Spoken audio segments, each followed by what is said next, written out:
जीवित पृथ्वी का व्रत कथा।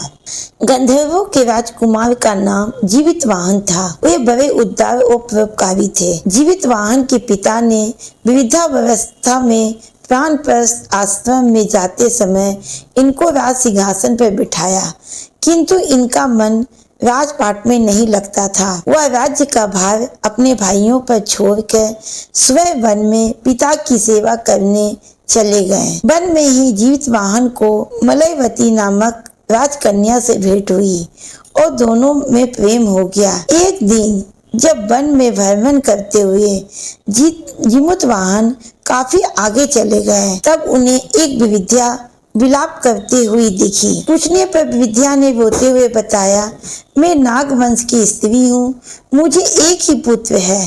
पंछीराज गरुड़ के कोप से मुक्ति दिलाने के लिए नागों ने यह व्यवस्था की है। वे गरुड़ को प्रतिदिन भक्षण हेतु एक युवा नाग सौंपते हैं। आज मेरे पुत्र शंखचूड की बलि का दिन है। आज मेरे पुत्र के जीवन पर संकट है और थोड़ी देर बाद ही मैं पुत्र विहीन हो जाऊंगी। एक स्त्री के लिए इससे बड़ा दुख क्या होगा कि उसके जीते जी उसका पुत्र ना रहे। जीवितवाहन को यह सुनकर बड़ा दुख हुआ। उन्होंने उस विविध्या को आश्वस्त करते हुए कहा, डरो मत, मैं तुम्हारे पुत्र के प्राणों की रक्षा करूंगा। आज उसके स्थान पर स्वयं मैं अपने आप को उसके लाल कपड़े में ढककर वधशिला पर लेटूंगा, ताकि गरुड़ मुझे खा जाए पर तुम्हारा पुत्र बच जाए।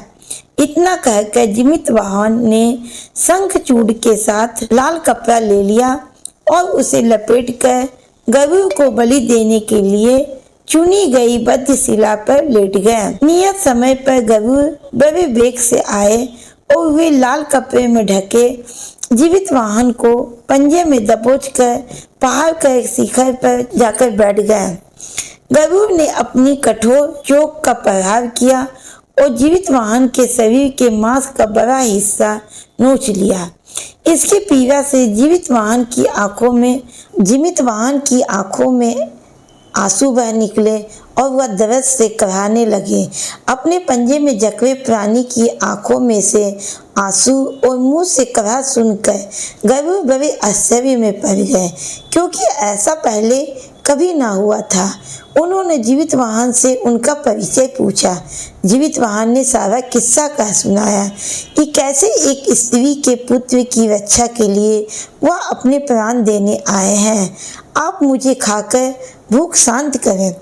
गरुड़ उनकी बहादुरी और दूसरों की प्राण रक्षा के लिए स्वयं का बलिदान देने की हिम्मत से बहुत प्रभावित हुए। उन्हें स्वयं पर पछतावा होने लगा और सोचने लगे कि यह मनुष्य है जो दूसरे के पुत्र की रक्षा के लिए स्वयं की बलि दे रहा है, और एक मैं हूँ जो देवों के संरक्षण में हूँ, किंतु दूसरों की संतान की बलि ले रहा हूँ। उन्होंने जीवितवाहन को मुक्त कर दिया। गरुड़ ने कहा, हे उत्तम मनुष्य, मैं तुम्हारी भावना और त्याग से बहुत प्रसन्न हूँ। मैंने तुम्हारे शरीर पर जो घाव किए हैं उसे ठीक कर देता हूँ। तुम अपनी प्रसन्नता के लिए मुझसे कोई वरदान मांग लो।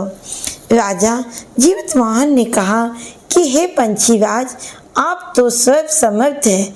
यदि आप प्रसन्न हैं और बलिदान देना चाहते हैं तो आप सबों को अपना आहार बनाना छोड़ दे। आपने अब तक जितने भी प्राण लिए हैं उन्हें जीवन प्रदान करें। गरुड़ ने सबको जीवन दान दे दिया और नागों की बलि ना लेने का वरदान भी दिया। इस प्रकार जीवितवाहन के साहस से नाग जाति की रक्षा हुई। गरुड़ ने कहा, तुम्हारी जैसी इच्छा वैसा ही होगा। हे राजा, जो स्त्री तुम्हारे इस बलिदान की कथा सुनेगी और विधि पूर्वक व्रत का पालन करेगी, उसकी संतान मृत्यु के मुख से भी निकल आएगी।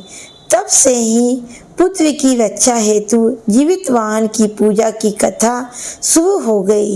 यह कथा कैलाश पर्वत पर भगवान शंकर ने माता पार्वती को सुनाई थी। जीवित पुत्रिका के दिन भगवान श्री गणेश, माता पार्वती और शिव जी की पूजा एवं ध्यान के बाद ऊपर बताई गई व्रत कथा भी सुननी चाहिए।